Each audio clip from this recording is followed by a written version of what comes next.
3, 2, 1, 0.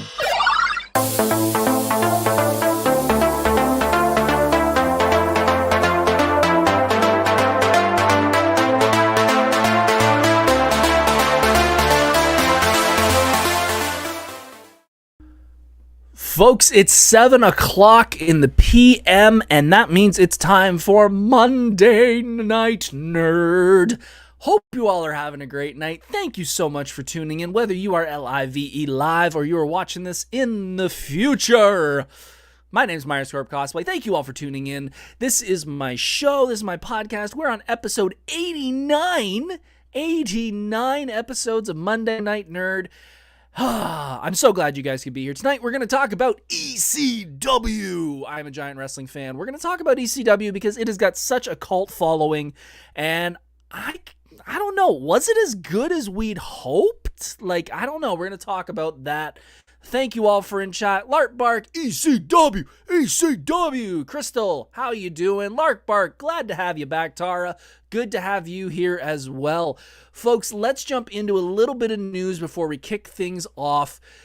I hope this stream is going well, because as you know, we've had a couple issues lately with the internet. The internet has been crummy the past couple weeks. I've had someone in here, a professional who works on data centers and wiring buildings for internet. He didn't understand what we could be doing wrong. But I've had a couple conversations with a few other people, and they have basically informed me that the booster, whatever you want to call it, that we were using could be a big problem.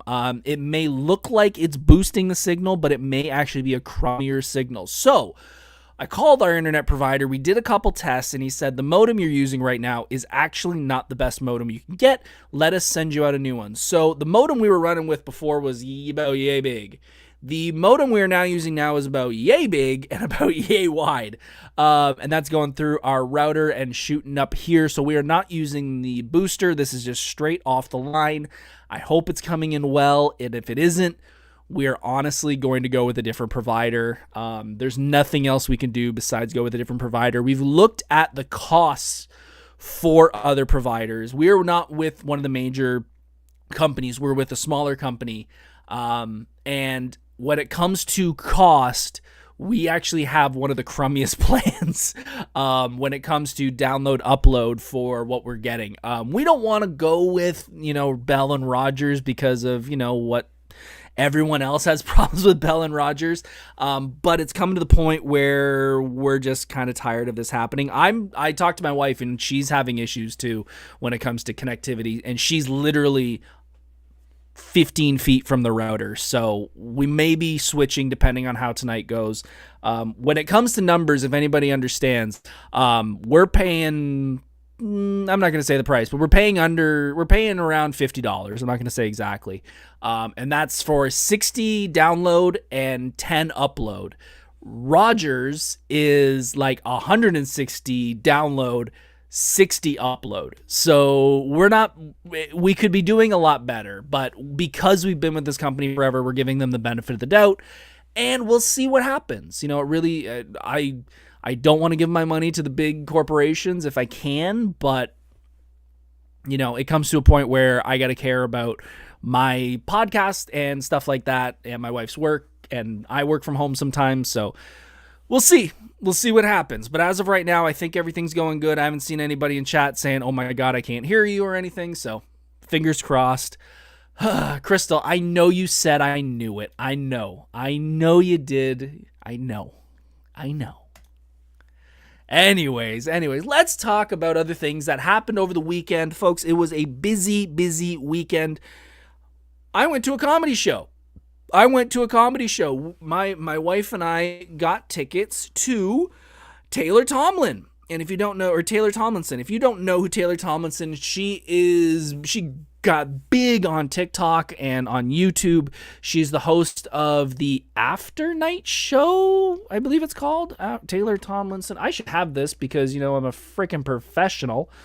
What's her After Midnight weeknight? That's it, After Midnight. And she's done, I've watched her stuff online a bunch. She's hilarious. She is hilarious. And we're once I saw that she was coming, I knew we had to get tickets. My wife said yes. We jumped on them, and she was here in the Toronto area for 4 nights, and she had 4 sold out shows. So it was pretty cool. She's the one who has a transatlantic accent. Sure. So we got to the show, and so let me give you a little background about me. I'm the one who usually plans events. And I shouldn't say I plan everything, but when it comes to concerts and stuff, I'm usually the one who, if it's a band or something like that, I know a lot about the band. If it's a comedy show, I'm usually a fan of the comedian, etc. This was one where I didn't do much research. I knew who she was. I've seen her show. I've seen her stand up. Hilarious. Cool. Don't really have to do anything. I've been also busy. Where's Blue with no, and a redhead? No. She's, Taylor Tomlinson is the one in the leather jacket, not the one that wears blue with the redhead. No, leather jacket. So when I got there, I was a little shocked. So this tour was called the Save Me Tour, I believe. And the show was very much about religion, because I was not aware of this at the time, but she grew up in a very religious household, and she started her career doing comedy in churches. And this show was very much about her living in that lifestyle growing up, losing the faith, going into comedy, having that background. It was a very religious-based show. It was also a very pride show, because she's come out as, I believe, bisexual. The opening acts that they had was the one, I cannot remember the gentleman, but he was right off the bat said he was gay. The individual the woman in the middle was her head writer, I believe, from the show After Midnight. She was really funny. But it was a very pro-gay show and a very religious-based show. I have no problem with either one of those. I didn't grow up in a religious household. I have family members who are LGBTQ. I have friends that are LGBTQ. I don't give a crap. However, I didn't grow up in a religious household, and I myself am not part of the LGBTQ community. I'm a very much supporter of it. I'm just not. So the show was kind of talking a lot about topics that didn't hit me like others. I am a big fan of George Carlin. I grew up watching his stand-ups and a lot of religious stuff from him, a lot of religion from, Kevin Smith movies and stuff like that. However, when it's an entire show based around religion and the kind of cross-section that happens when you're someone of LGBTQ and you hit that religious part and you kind of have to pick a choice which way you're going to go, that doesn't hit it doesn't hit for me. It's not me, so it doesn't really hit me. So I don't know if I really enjoyed the show as much as I thought I was going to. I was really hoping it was going to be like her other shows where it was talking about family and stuff like that. Nothing against her. The show was fun, but it was just not topics that really meant anything to me. My wife was laughing was laughing a lot. Everyone was enjoying a good time. It just didn't hit me that well. So it was a good show, but it just wasn't for my male straight demographic. But still had fun. Just I was kind of expecting something else. Lark Park, I just realized you're wearing a Wayne's World hat. Yes, I'm wearing a Wayne's World hat. I've loved this hat. I've wanted this hat since I was a kid. Thank you, Temu, for a few bucks. It's very cheaply made, but I do love wearing it. It's actually probably the most comfortable hat that I have. If you are looking for this hat, it is actually very hard to find the right logo. I've seen so many that the earth is different. It's reversed. But yeah, I love this one. Throw the hat out. No, this is a great hat. I'm not throwing the hat out. So yeah, it was a good night. My wife and I had a blast. We went out to the Spaghetti Factory after, which has a lot of great memories. When we used to go to Fan Expo when I first started back in 2009, that was almost a guarantee. We would always go there for dinner at least once every time we went. So it was a lot of good memories going back there. However, during the show, there was something going on that I have not missed in probably 20 years. And that is the Royal Rumble. It was a big night in wrestling. The Royal Rumble is usually one of my favorite pay-per-views. I have been a wrestling fan, and we'll get more into this in the next segment in the main event. I've been a wrestling fan since 97. I've loved the Rumble. I used to have parties and have people over up until around the pandemic. Every pay-per-view, especially the Rumble, because everyone seems to enjoy it. My wife is not a wrestling fan, but she will watch the Rumble. She finds that really fun. So this was kind of weird. It was kind of weird going, oh, it's Rumble night, and I'm not getting excited. I'm not sitting around, thinking about who's going to win. I was in Toronto at a show, and I will admit, it was really hard to go to dinner and be waiting and sitting on the train coming home and driving home and not looking at my phone. I did not look at my phone from the minute the show ended, the Taylor Tomlinson show, until the next morning. I didn't want to watch the Rumble until the next morning, so I pretty much got home and went straight to bed because I knew if I stopped on my phone, something was going to spoil something for me.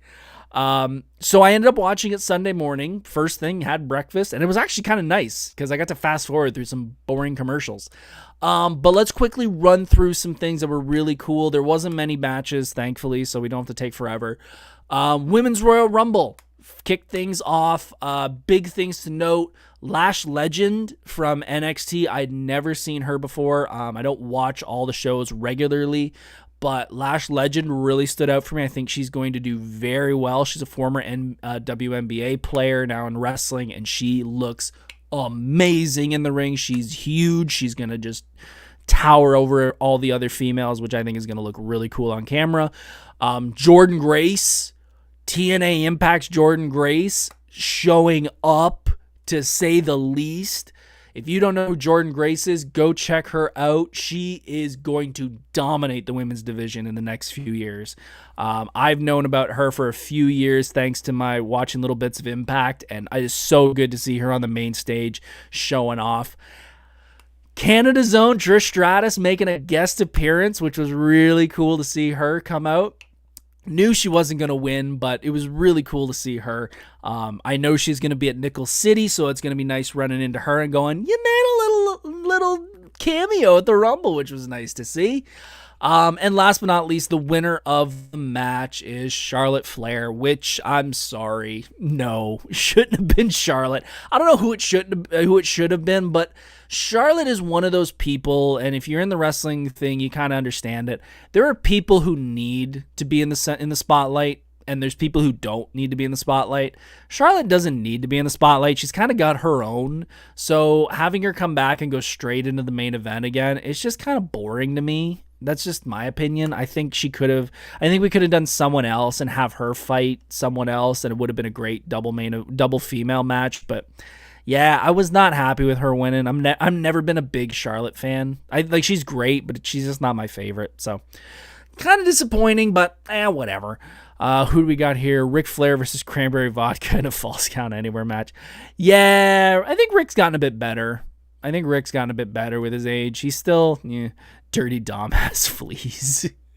Yeah, that's a Dirty Dom. All right.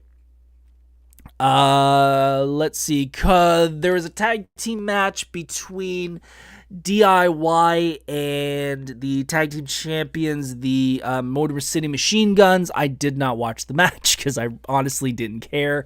I like Motor City Machine Guns. I liked DIY. I just didn't care. I know Motor City Machine Guns won based off a disqualification, I believe. Yawn, didn't care. Montreal's Kevin Owens went for the WWE Championship in a ladder match against Cody Rhodes, which was really, really fun. Messiah, it was a botch fest. Yeah, I'd heard little things here and there about it, so I'm kind of glad I skipped it. Cody Rhodes versus KO, I knew was going to be a great match. If anything, I didn't watch any of the pay-per-view, and I told everybody shut up through the night because I don't want anybody to spoil it. However, I did have 2 people message me going, Cody versus KO, ouch. And after watching it, I was like, wow, that was pretty painful. There was a couple bumps that Kevin took that I was like, oh, that's gonna smart in the morning, but no. And as I was about to say, as Messiah says, did anyone really think KO was gonna win the match? No, and that's the problem with Elimination Chamber Championship matches and Royal Rumble Championship matches. My history of WWE is not what it used to be, but going back to, I started in 97, I can remember probably twice that a championship has changed hands at a Rumble or the pay-per-view just before WrestleMania. It's usually pretty solid where we're going to go when it comes to that time of the year. So no, I didn't think Kevin was going to win. And it was really funny. I think Michael Cole said on commentary, Kevin Owens has had more world title matches at the Rumble than anyone else in history. And I'm like, yeah, and he's only won the championship once. So I'm not thinking he's going to win tonight. But overall, it was a great match. I thought they did a great storytelling. Cody's incredible. Kevin is unbelievable. But yeah, it was as good of a match as I thought it was going to be. Kevin always pulls out all the stops when it comes to the ladder match bumps and stuff, which I think at his age, he should probably pull it back just a little bit because he's been doing it since he started, which has been a decade at this point. But great match. And 3 matches in, we're at the final match. And I think Messiah said on his Instagram story, I haven't watched wrestling in forever, but do they usually only have 4 matches and a ton of commercials? Yeah, that's kind of wrestling right now. They and no one seems to complain about it, which is hilarious because I remember back in old Rumbles where there'd be like 8-9 matches, but no, it's only like 4 now. Men's Royal Rumble, it was good. Like honestly, it wasn't anything to write home about. The best part about it was going into it not knowing the finish. There have definitely been years where you can see the winner a mile away, so it was nice that we had Roman Reigns, CM Punk, John Cena, Seth Rollins, Drew McIntyre. You had a good amount of people where you could kind of mentally write in the story of how they would get to WrestleMania. So that was probably the best part of it. Let's think. Who did well? Braun Breaker was amazing as always. I can't wait till he becomes world champion. I know he's got to fight Gunther at some point. He did so well in that match. That spear he did to what's his name, the YouTuber, was so good. I showed my wife and I was like, by the way, I've been in a wrestling ring. For those who don't know, I did train to be a pro wrestler for about a year when I was younger. That hit hurts. I've been speared in a ring before. I felt that in my chest when he got hit. Yeah, that was good. Messiah says, I'm not a Cena guy, but give credit where credit is due. He did the job and helped a younger talent out. Yeah, and that was something that I knew was going to happen. I didn't think John was going to win, especially because he's announced this is going to be his final year and he's going to do the whole year. I knew if they pushed him towards the world title this early, it would be kind of a letdown because if he won it at Mania, it would be hard to be like, and what do we do with him now? He's got to lose it at some point. The press conference after where he's like, I'm doing what's best for business because I think I should main event WrestleMania. That was a nice little heel promo from him, saying that it's true. I don't think Jey Uso versus, by the way, Jey Uso won. Spoiler. I don't think Jey Uso and Cody Rhodes is a great main event, but I think if somehow they can sort of pigeon something into it where Jey gets cost the match or something like that, I think that makes it a little nicer. I just think Jey versus Cody is kind of an odd choice. Jey versus Gunther maybe, and John fights. I don't know, but when I saw Jey win, I was like, I don't know. He's got the yeet chant, which is nice, but I'm also like, I don't know. I remember last WrestleMania, and him versus Jay was not a great match, so I don't know. Overall, it was my favorite Rumble. It was okay. It was okay. I think it was last year was a bit better. I think last year was a bit better. There have been some off ones lately, but this one was okay. I didn't mind it. I might watch the Men's Royal Rumble again. There's a couple little spots in there, like the Braun Breaker stuff was fun, but yeah, overall, I'd probably give it I'd give it a 7. It was okay. A lot of commercials, but that's kind of what wrestling is now. Like, I don't really get, there's nothing I can do about it. The same with the ads on the ring. Like, that's just the way it is now. It's nothing I could do anything about. Crystal, you need to watch wrestling. Messiah, the Ladies Rumble was the best match.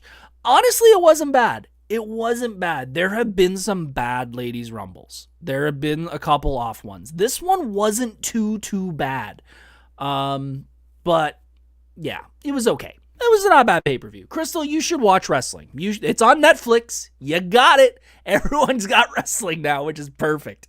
Folks, if you're still here, hit that like button, hit that subscribe button. It means a lot to me. Sponsor, and then we're hopping in the main event. Folks, the sponsor, as always, is my beautiful, incredible, amazing, loving, beautiful wife. Would not be doing this without her. It means so much to me that she supports me and, gives me the kick in the pants to, hey, go do cool stuff like this. Go meet.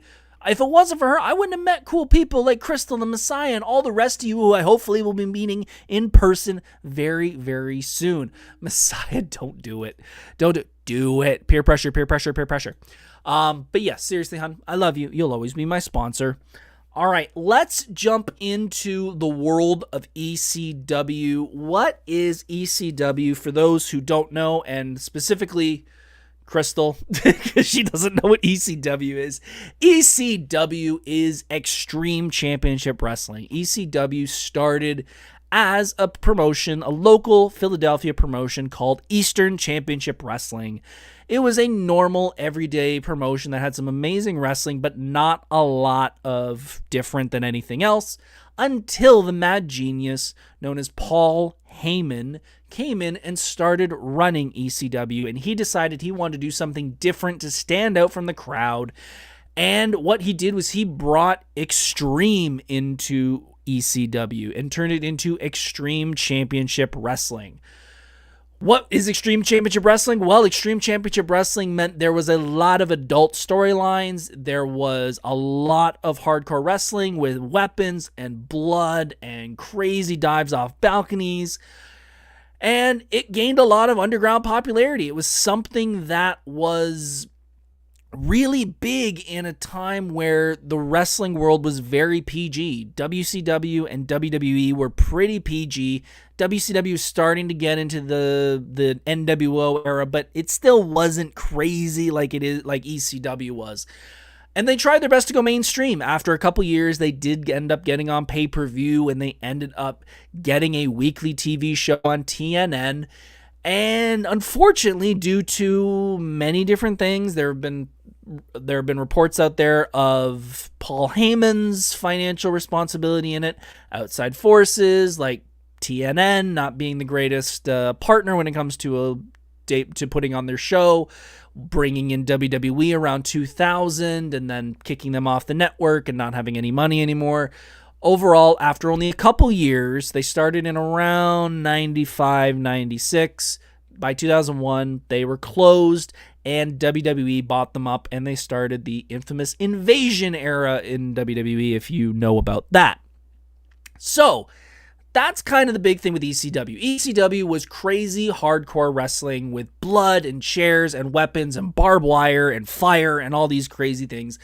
And it was, plus the two big constantly, well, thank you, Messiah, yes, that is part of it. And the deep down of it was, and we're going to go into this more later, but I'll talk about it now. One of the big things was when ECW was not getting as much money as they could, WWE was financially helping them. And what was happening was, there's a story that back in the day, there was a wrestler called Too Cold Scorpio who had a licensing deal with his music. Well, WWE said, we really want to use your company as a feeder system. Think of it like the NHL and the AHL. People from the AHL want to move up to the NHL, so ECW people wanted to move to WWE because bigger paychecks, bigger notoriety, and etc. So with that happening, and specifically with the Too Cold Scorpio having a licensing deal with a record company for his intro music, when he moved up to WWE said, well, we will pay you how much you would have made on the record company deal. And that kind of consistently happened until ECW folded, where WWE would send them a paycheck to basically say, thank you for being our feeder system. We will help with whatever costs you need, a certain amount. So that obviously plays into what happened to ECW, because when you have 10 superstars that are holding your company together and WWE says, we want to take all of those 10, you don't have anybody to main event your shows. We got Bloody Mess saying, Vince treated like a minor league, had Paul Heyman develop, and then went to WWE. Yes, 100%. That's exactly what happened. And it makes sense for WWE. They kind of do that now. That's basically what NXT is. So let's talk about my history about it, because that's kind of where I want to lead this, is my thoughts on ECW, because I didn't really get into ECW until later. I started, as I said at the beginning, I started my fandom in 97. My fandom started with WWE. I know I had seen WWE earlier in the year, because I remember going to a live show on my birthday in May when they came around Hamilton. But the one that I remember key was Monday Night Raw around the summer, because it was SummerSlam was the next pay-per-view. Shawn Michaels winds up and cracks Taker in the head with a chair. They go into Ground Zero and SummerSlam, and that's when the Shawn Taker starts, and then we go into 97 with Shawn and Brett, and the screw job in Montreal happens. So I started watching WWE. I started to watch WCW as well. WWE was on a Monday. WWE was on a Tuesday. No, WWE was a Monday. WCW was a Tuesday, both of them after school, about 6 o'clock. It was a tape show at that point. They weren't going live. So that's what I was watching. And this was around the time, probably 98, 99, I started to hear rumblings of this thing called ECW. WWE had mentioned it a little bit on a show, maybe in commentary. I didn't know what the hell it was, though. And in Canada, it was impossible to get ECW up here. We didn't get TNN in our basic cable package. It was one of those, like, you had to put out a lot of money to get a big package to get all the US channels, and my mom just didn't want to do that. And I don't blame her for that. So we didn't really have it. And for those who don't remember or weren't alive back then, the internet was not a thing until like 99 was when I think I got my first computer. So even then, it wasn't like the internet today. It wasn't easy to just type in, what is ECW, and get the whole history of it. It was very hard to find these things. But I clearly remember a friend of mine at the time had purchased or rented or something a compilation of ECW matches. And we were freaking out because we had heard all of the rumblings of what ECW was. We'd heard the fire and the hardcore and the blood and, the half-naked women and all these things. And when we were 12, oh my God, this is like finding an adult magazine in the woods. Oh wow, where you got to turn all the lights off, keep the volume down, like we don't want anyone to hear about this. And we put the VHS in and it started, and I went, this is the worst wrestling I'd ever seen. Because I didn't understand it. I had grown up with WWE. I had grown up with Stone Cold. I'd grown up with The Rock. I'd grown up with DX. I grew up with kind of very similar, funny enough, to the way I watch Batman. I grew up with the 66 Batman. I grew up with the Adam West Batman first. That was my first Batman show. So when we get into movies, sorry, Messiah, like The Dark Knight and Dark Knight Returns, it doesn't do it for me because it's too serious. I like a little bit of humor in my things. Everything in the world is so serious. I like things a little funny because it just makes things a little more enjoyable for me. So when we watched this video, we honestly fast forwarded through most of it. I'm sorry. I know I poked the bear. I'm sorry. Sorry. I love you. We didn't watch it. We really didn't watch most of it. We fast forwarded through most of it, and it kind of became what YouTube compilations are now, where we fast forward it. And back in the day when you had VHS, you could fast forward and still have it on screen. You would wait until something cool pops across and you're like, oh, wait, pause, reverse it a bit, and then start it and watch that clip. Get bored, fast forward, fast forward, fast forward. That's the way it was back then. So we didn't, I watched that one tape and we were like, didn't care. And I just stopped caring. I was like, that's ECW? What a waste. What a waste. Fast forward to 2001 when ECW folds and WWE brings in ECW. And they do what is famously called the Invasion Era. Now, we're going to do a quick, could go into a whole episode about the Invasion Era. When ECW closed, WWE's rival company WCW closed as well around the same time, within months of each other.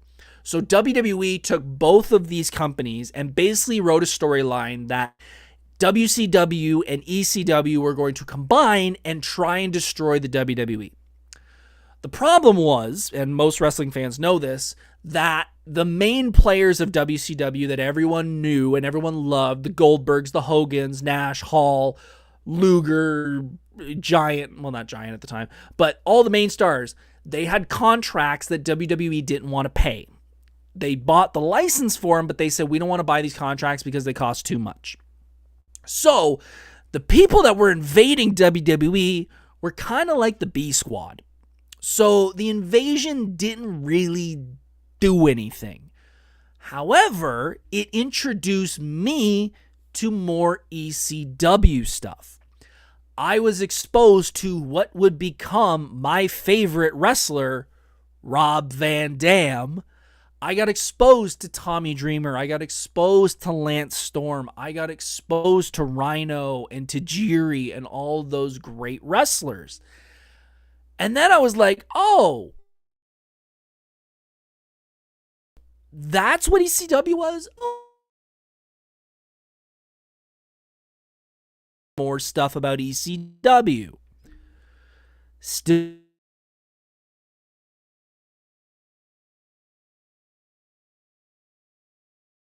of making a best of ECW DVD. Now, the best of ECW DVD was a hour and a half, I believe, documentary about ECW, showing you the main players in ECW, how it started, where its high points were, some of the controversies that happened, and the fallout of it.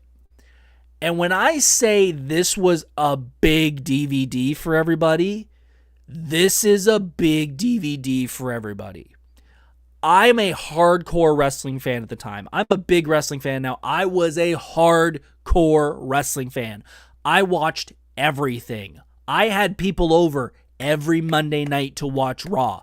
I was a big fan. I couldn't find this DVD for months. I went to Music World, the old store, HMV, all the music stores, all the DVD stores, Walmart, everywhere. You could not find this DVD. It sold that well. Like, they mass produced this and you could not find it. When I found it, I was like the king at school. Like, it was a big deal that I had this DVD. It was really cool, and it really showed me what ECW was. Now, is it as good as everyone remembers? Well, let's talk about it. I went on to our good buddy Chat GPT. It's Andre C Squad. To be honest, Buff Bagwell versus Booker remains one of the worst matches I've ever seen. Honestly, Andre, it's not that bad. Let's be real. It's not that bad. It's bad, but it's not the worst. There's definitely been worse wrestling matches than Buff versus Booker. It was honestly, a lot of people said, it was just that it was a WWE audience and they didn't care.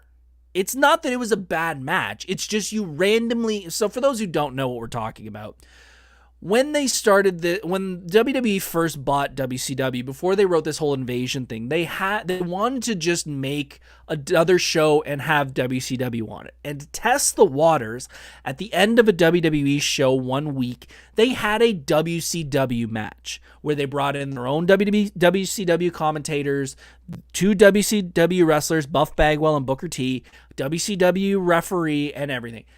The problem with it is not the match. The problem that it's a random match with no build, no backstory. That's why it's a bad match. It has nothing to do with why that... It's not a bad match. Buff does fine. Booker does fine. Booker went on to have a crazy career. It's just that it was a bad time to just randomly throw a match out there. Anyways, so I went on our friend ChatGPT and I typed in... give me 3 points of why everyone thinks ECW lived up to the hype, and give me 3 points why ECW falls short of perfection. Because I want to see what everyone else's point of view is, and I kind of want to give my thoughts on it, because I don't have a podcast where I have 15 people on here where I can talk about it. I wanted to get everyone else's point of view, and I obviously want you guys to say in chat what you guys think about it as well. Bloody still has all my original ECW printed DVDs. That's cool. I have a bunch of WWE DVDs. I don't have any ECW stuff, though. I kept a lot of the documentaries. Once the network and now Netflix is out, I got rid of a lot of the pay-per-views. I still have the Invasion era stuff, but most of the pay-per-views I threw out, or I donated because I don't need them. I can just watch those whenever I want. So let's go through the 3 points where ECW lived up to the hype.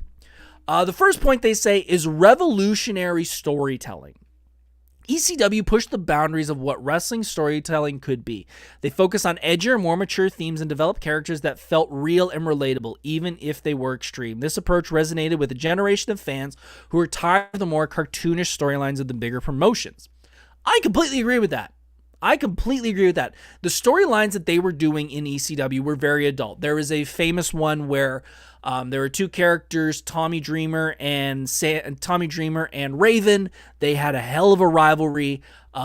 Raven wins a bunch of matches, and they actually get a Singapore cane, kendo stick, whatever you want to call it, one of those wooden canes, and they whack the daylights out of Tommy Dreamer's back to the point where he's bleeding. That was pretty adult. The Sandman storyline where his wife is with Raven. Raven plays a lot of roles in these storylines.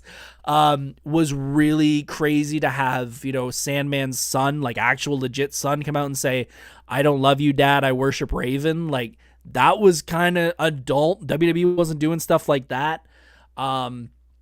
The famous one that everyone knows about, Kurt Angle. If you don't know who Kurt Angle is, Kurt Angle, Olympic gold medalist in actual Olympic gold medal in wrestling, was wanting to come and join the WWE. Didn't like the contract, went to ECW for a night, and famously that night, they crucified Sandman. They have a character named Sandman, and they brought out a big wooden cross, and they tied his arms up and put a crown of barbed wire around his head. Did not go over well with anybody. They had to have Raven come out of character into the ring and apologize for it, because Kurt Angle lost his crap and everyone else kind of lost their mind over it. Yeah, not a good one. Brendan in chat, there's a famous sign from when Mick Foley, Mankind, Dude Love, Cactus Jack, if you remember him. He has a son named Dewey. When he was in ECW, someone wrote a sign that says Kane Dewey, in that they wanted to beat up Mick's son, who was like 4 at the time probably. That was a big deal. So the storylines of stuff about ECW was definitely mature. Were they better, though, is the question. I think that's up to interpretation. As I said, I grew up in a world, we'll go back to something that's a lot more relatable to others, the Batman story. I grew up with a funny version of Batman. The serious side of it, not really for me. With the storytelling, there was definitely some that were great. There was definitely some storytelling. I really loved the Raven Tommy Dreamer storyline. When it comes to the crucifying of Sandman, when it comes to Tommy Dreamer being in a 3-way relationship with his wife, Beulah McGillicuddy, and another woman, I'm like, I don't know if I really want to watch. Like, even at like 15, when like puberty's kicking in, I'm like, I don't know if this is for me. So I don't know. That, again, maybe it's just me. If you loved it, enjoy it. For me, you didn't really need to do it for me. But I do understand why people do like their storylines, because WWE was not doing anything like that, and it was very kid-friendly. Number 2, innovating in-ring style. ECW showcased a blend of wrestling styles that were rarely seen on mainstream television. They incorporated hardcore elements, lucha libre, Japanese, and technical wrestling, creating a unique and exciting product. This willingness to experiment and showcase different styles helped to influence the entire wrestling industry. Yes, however, I will put an asterisk next to that. Did they bring a lot of these styles to mainstream? 100%. Will not debate that at all. They brought in Rey Mysterio. They brought in Chris Benoit. I know we're not supposed to talk about the man who should not be named, but he was a member. They brought in Chris Jericho. They brought in Dean Malenko. They brought in La Parka. They brought in all these amazing lucha libre, amazing wrestlers. The problem is, though, is that pretty much as soon as they got popular, the other companies took them away, more specifically WCW. So while they did have innovative in-ring styles, it's hard to say that they showcased these brands that were rare. Like, they brought them in, but they didn't get to showcase them as much as they'd like to, because as soon as the WCW realized how good they were gone. So you brought them in, but you really couldn't showcase them that well because they were already gone. The people that stayed the longest was the hardcore blood and guts type people, because WWE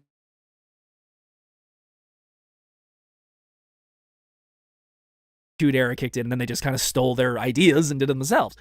Number 3 for the points where ECW lived up to the hype, passionate fan base, and I think no one can argue this one. ECW had a fiercely loyal and passionate fan base. The atmosphere at their shows was electric, with fans chanting, cheering, and feeling like they were part of something special. This connection between the wrestlers and audience created a unique and memorable experience. ECW closed in 2001. It's 2025.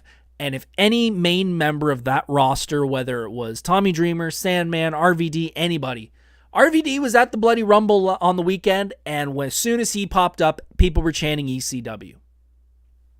24 years later, they still chant ECW. There are people who will chant ECW who were not alive during ECW.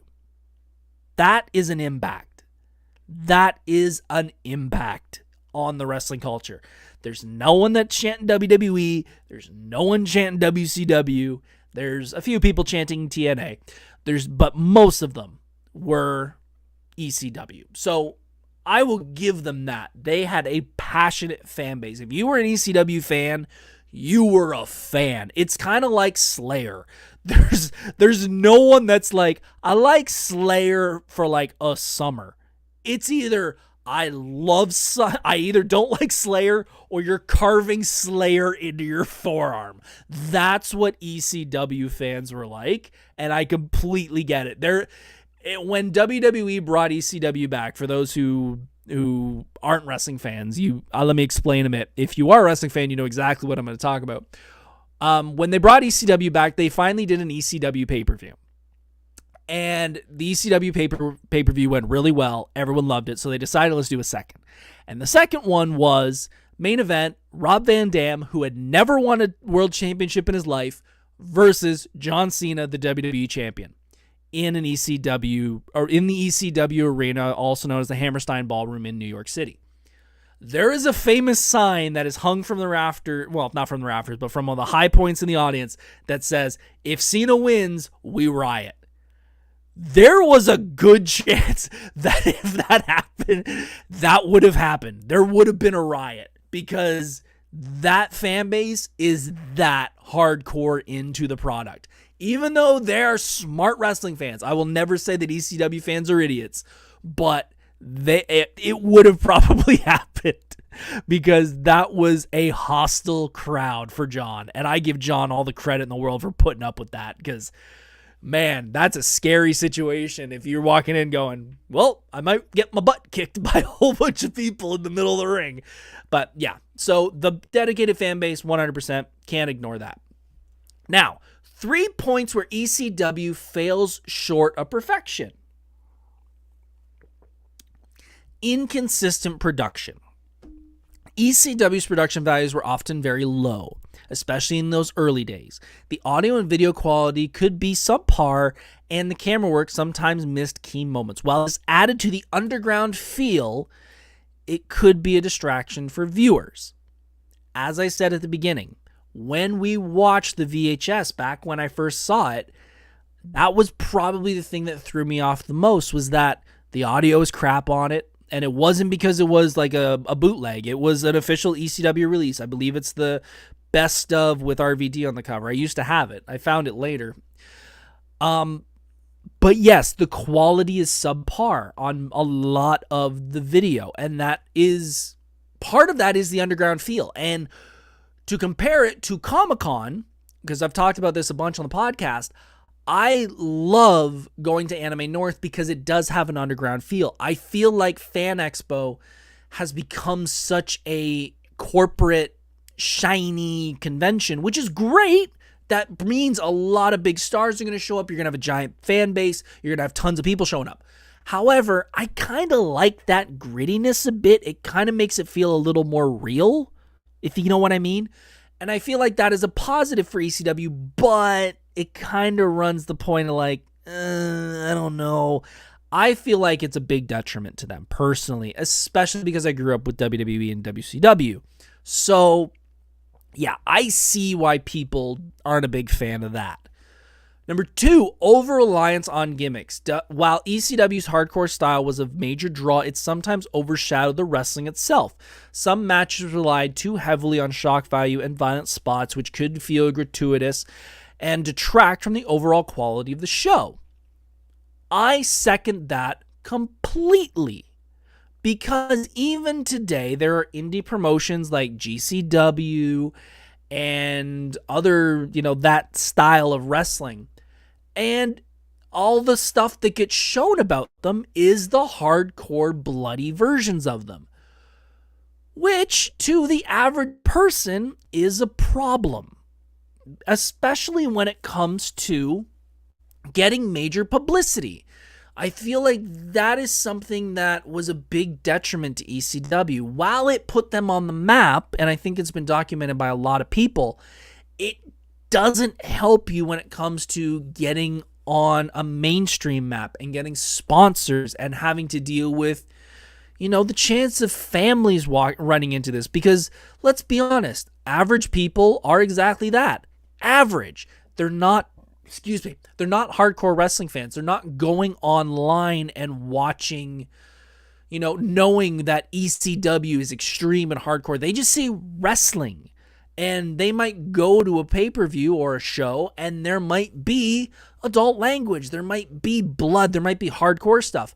There might be, and I want to put this up here, as Bloody Mess says, ECW gave us Rey Mysterio and Eddie Guerrero their start, 100%.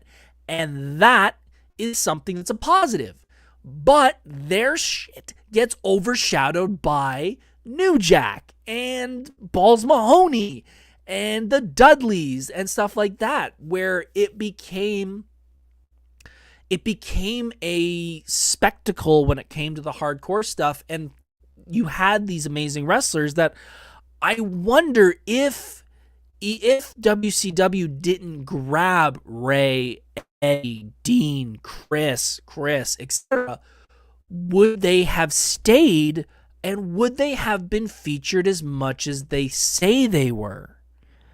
Because the thing that put ECW on the map was the hardcore flaming tables and all that stuff, but would Ray and them get pushed back because that was such a big staple of ECW? I don't know. It's kind of rewriting history. I don't know if it would really work as well as people think it would. Like, we have no idea of finding out. And thirdly, financial instability. We talked about this a little bit at the beginning. ECW struggled financially throughout its existence. This led to inconsistent talent rosters, last-minute show changes, and ultimately the company's demise. While the financial struggles contributed to the underdog spirit of ECW, they also limited its potential. We talked about it earlier in the show. That is a big problem. When you have a company and you need to make money, you need money coming in. And, you know, there have been reports that Paul was a bad manager. There's Paul saying that it had everything to do with TNN and the rights deal when it comes to their TV show. It could be one of a million things. But in the end of it all, they had financial problems. And, you know, when it came to so many different little things that hurt ECW in the long run that, you know, you couldn't. And let's talk about more about this. Talent rosters. Like I said, you're losing. A Bloody Mess said if ECW kept Austin and they put Paul, pretty much developed the Attitude Era. 100%. Austin was in ECW and Austin was a hell of a promo and a hell of a wrestler, but he left. WWE called him up.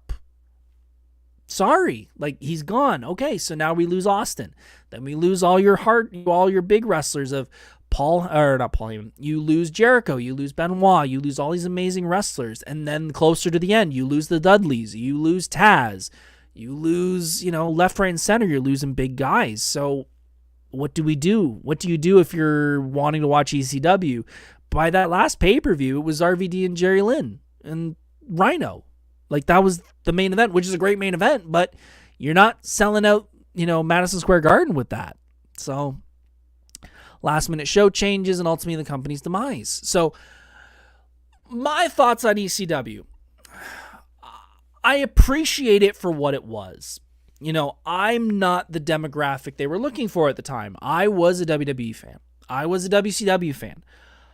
I understand at my age, and especially later on when I did understand ECW, I appreciated that side of it. However, I do see where I don't think, even if they had the financial backing, I don't think it would have gone much further, unfortunately. I think they were kind of hitting their high mark.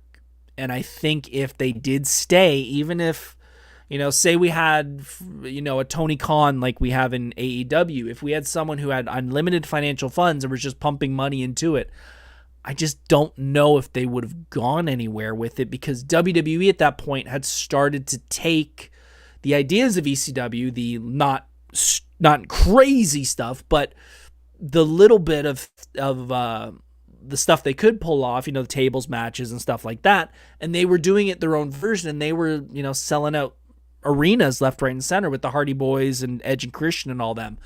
So I just don't know if it would have lasted, and I kind of feel like it's hard. It's really hard to think that if I was a fan in that era and I was at the right age, would it have spoken to me? Maybe. You know, I don't mind. I didn't mind the hardcore style. I don't like it anymore, to be completely honest.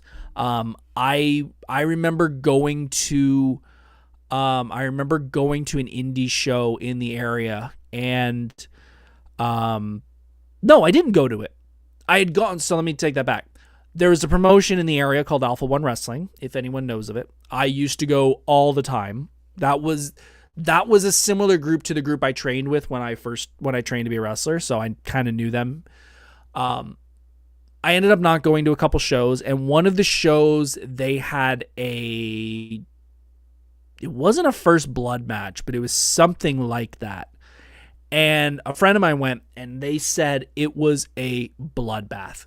Like, the ring was red by the time it was done. And I remember at that moment when they said that, I was probably 25, I think. I was like, I honestly would have walked out, because when you're a kid and when you're, back in the 2000s, we really didn't think too much of the long-term problems that come with this. And now that I'm older and we also know a little more about concussions and the long-term injuries that happen from this, I don't know if I would like it as much as I did, if that makes sense. It's really hard to watch some of that stuff now and not think about how they are now. Like, especially seeing people like Mick Foley. Hell, even seeing somebody like Hogan. And I don't want to get into, what happened on the episode of Raw recently, but like seeing him walk around, Hogan wasn't a hardcore wrestler. Hogan did a leg drop and his back is messed up. And then we have people going through flaming tables and, bashing each other, unprotected chair shots to the head. Like, it's stuff that when we were younger, it was one thing. And now I'm kind of like, I don't know if I want to watch that stuff anymore, because now I know what the long-term repercussions are. And it's not good. It really isn't good. And that's one point I wanted to add to this about the falls short of perfection. And I don't really feel this is a negative, because kind of a negative, kind of not. I do wonder where we would have went with it. Would ECW have continued down the hardcore road and do something like a GCW or something that's like the ultra hardcore wrestling now? Like, it's hard to watch some of the clips I've seen now of like people using needles and like stabbing each other in the cheek with needles and stuff. And it's like, man, it's so way over the top, to the point where it's, how far is that ceiling where it comes to a point where, I don't know, like, how far do we go with this before we're like, okay, we can't go any further? And I think WWE was very good with that, where, we had tables matches, we had TLC matches, we had flaming table. Like, there comes to a point where you're like, okay, we can't go any higher without like seriously risking each other's lives. I think we've hit that point in wrestling, and I feel like the companies like GCW and I don't know if CZW and stuff is still in business. I think ECW would have hit that point where they went, okay, we're really risking people's lives now. We can't go any further. And I wonder what it would have become.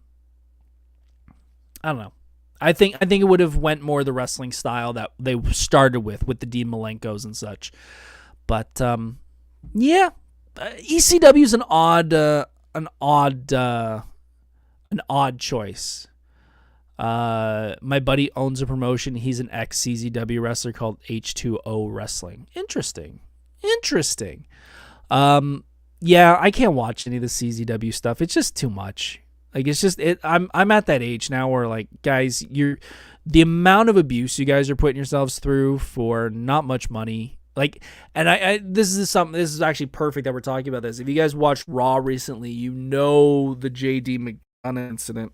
For those who are watching or listening, and I'm speaking pretty much to Crystal, there's a wrestler called JD McDonough, who did a dive through the ropes and was trying to be caught by a wrestler, and he kind of overshot it. Actually, let me take that back. He was doing a backflip off the ring apron onto one of the wrestlers, and when you land, you kind of land and you kind of keep rotating. So he rotated and he bashed his back and shoulder and back of his head off a table. And he finished the match and he went to the back, and they found out he had a punctured lung and broken ribs. And everyone, bravo, great job.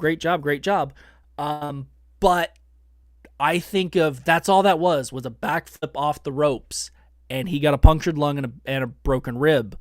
I see some of these guys going through glass and going through flaming tables, and I'm like, man, I don't want to be around when that first bad incident happens, where it's like, no, this guy, like, instantly match ends, go to, like, call an ambulance. And I'm worried that's where it's going to go. And I really don't want to see it, but man, for what's happening with some of this hardcore wrestling, and I feel like ECW may, and obviously ECW played a lot into that. It's just too much. It's too much for me. No, Crystal, this is the violence you think you'd watch. No, the JD McDonough was just a freak accident. That the regular wrestling right now is fine. Andre Ferguson in chat says, Brett versus Austin, I quit match is the maximum level of blood I can take. Helps in the match as an all-timer. 100%. 100%. Yeah, that is one of the best matches ever. And Marcy, yes, like when Owen Hart died. Unfortunately, yeah, that wasn't hardcore wrestling. That was just a freak accident. But yes, stuff like that is, that stuff happens. And like I said, when there's guys who, I don't want to say aren't trained because that's not fair to them, but, maybe don't have as much training as others and they're doing all these crazy spots and, you go through a pane of glass or something and something, breaks the wrong way and you slice an artery or something, like, man, I don't want to be there when that happens. But to end this at the 1 hour mark, ECW, it's not my favorite promotion. I usually don't reach out to look for ECW stuff. I think it's good. I think it is a sign of the times. I feel it's a promotion that fits only in that late 90s bubble. I feel like anything before, anything after, it kind of would die a slow death, even though it kind of did die a slow death.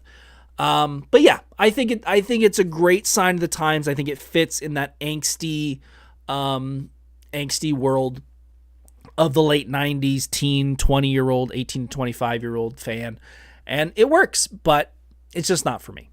It's not something I look out for, but it gave us a lot of great people. It gave us a lot of great wrestlers, so I can't slam them too much because without them, we probably wouldn't have Jericho, Austin, Foley, RVD, everyone else. So it was a great promotion, but just not my favorite. Folks, we're at the 1 hour mark. I greatly, greatly appreciate it. If you guys can hit that like button, hit that subscribe button. Thank you all for being in chat. That means a ton that you spent your night, at least an hour of it, sitting here yakking about wrestling. It means a ton to me. I hope you guys had a great time. If you hit that like button, hit that subscribe button, maybe we'll do some more wrestling stuff. I haven't done a wrestling episode in a while. Maybe we'll do some more in the coming months. Next week is the 10th. We are going to talk about Comic-Con because Comic-Cons are coming up. It is getting into Comic-Con season, and we're going to talk about 10 ways to save money at Comic-Con because we're all going to Comic-Cons. I'm going to 13 cons this year. So I need to learn to save money, and we're going to talk about how to save money because there's probably some of you who have never gone to a con, or this is your first time going to a con, and you need to know how to not blow the budget. So we're going to talk about that. Andre, you have point 4. Andre, spoiling point 4 next week. Sneak food in.